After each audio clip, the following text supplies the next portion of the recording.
বাংলাদেশের শিক্ষা ব্যবস্থার প্রবলেম কি? যেমন ধরুন নবম দশম শ্রেণীর একজন শিক্ষার্থী সায়েন্স নিল, তাকে 4টা সাবজেক্ট প্রাইভেট পড়তে হবে, ফিজিক্স, কেমিস্ট্রি, ম্যাথ, বায়োলজি। একটা সাবজেক্ট পড়তে যদি তার মিনিমাম 500 টাকা খরচ হয়, 4টা সাবজেক্ট পড়তে তার 2000 টাকা খরচ, এবং 24টা মাস 2টা বছর, তার 48,000 টাকা লাগবে ফিজিক্স, কেমিস্ট্রি, ম্যাথ, বায়োলজি এই সাবজেক্টটা খুব ভালো করে পড়তে। এখন বাংলাদেশের সকল শিক্ষার্থী এই টাকা এফোর্ড করার মতো অ্যাবিলিটি তাদের নাই। এখন এই সমস্যার সমাধান কি?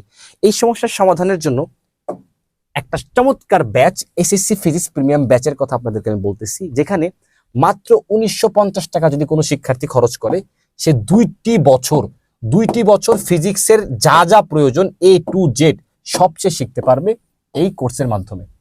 এইখানে দেখুন খুব অর্গানাইজলি এই যে কারিকুলামের ভিতর ফিজিক্সের 14টি অধ্যায় রয়েছে নবম দশম শ্রেণীতে। প্রথম অধ্যায় পরিমাপ, এই যে পরিমাপের ক্লাসগুলো দেখুন অর্গানাইজলি সাজানো। এইভাবে 14টি অধ্যায়ের প্রত্যেকটি ক্লাস অর্গানাইজলি সাজানো আছে।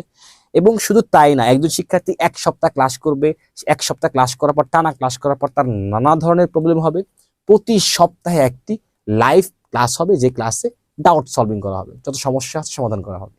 এইভাবে মাত্র 1950 টাকায় 2 বছর একজন শিক্ষার্থী ফিজিক্সের A to Z সব জানতে পারবে।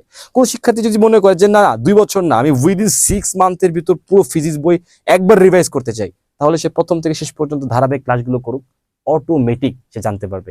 অতএব টাকা এখন আর কোনো ফ্যাক্ট না, যে আপনার কাছে টাকা নাই, টাকা নেই বলে পড়তে পারতেছি না, ব্যাপারটা এরকম না। কোনো শিক্ষার্থী যদি সদিচ্ছা থাকে, তাহলে সে আমাদের এই ব্যাচের মাধ্যমে সে অনায়াসে ভালো একটি রেজাল্ট আনতে পারবে। অতএব তোমরা যারা নবম দশম শ্রেণীতে পড়াশোনা করছো, এবং আপনাদের যাদের ছোট ভাই বোন কিংবা সন্তান নবম দশম শ্রেণীতে পড়াশোনা করছে, ফিজিক্স নিয়ে চিন্তিত, এখনই নক করুন, বিস্তারিত অন্তত জানুন, মিস করবেন না। এটি একটি প্রিমিয়াম ব্যাচ।